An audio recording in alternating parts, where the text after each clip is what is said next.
नमस्कार.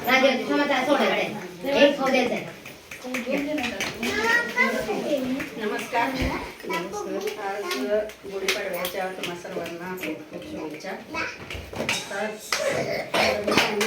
रसाळ साहेबांच्या माध्यमातून गुढीपाडव्याच्या निमित्तानं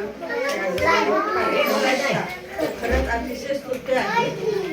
शॉर्ट खाते जे काय अंगणवाडीतल्या मुलांना किंवा गरोदर मातांना सेवा सुविधा दिला जातात ते बाहेर कुठं खाजगी शाळेत मुलांना घातलं तर त्या काही सेवा एवढ्या मुलांना मिळत नाही.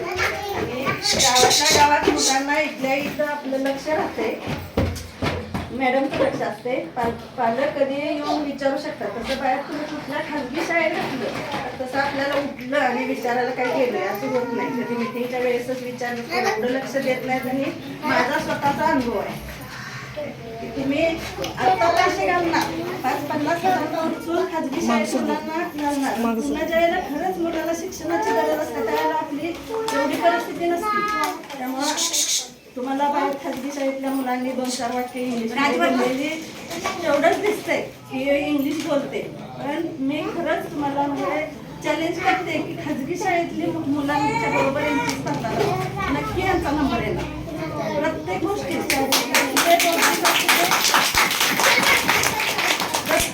अंगणवाडी आपल्या मराठी शाळेतलीच मुलं पुढे आहेत मला तर दिसून आले. माझ्या अनुभवातून मी सांगते. त्यामुळं तुम्ही त्याबद्दल तुमचं अभिनंदन आणि आभारी.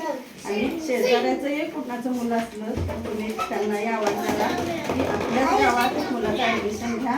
आणि ज्या काही योजना मॅडमनी सांगितल्या अशा काय बाहेर खाजगी शाळेत घातलं तर मुलांना मिळत नाही.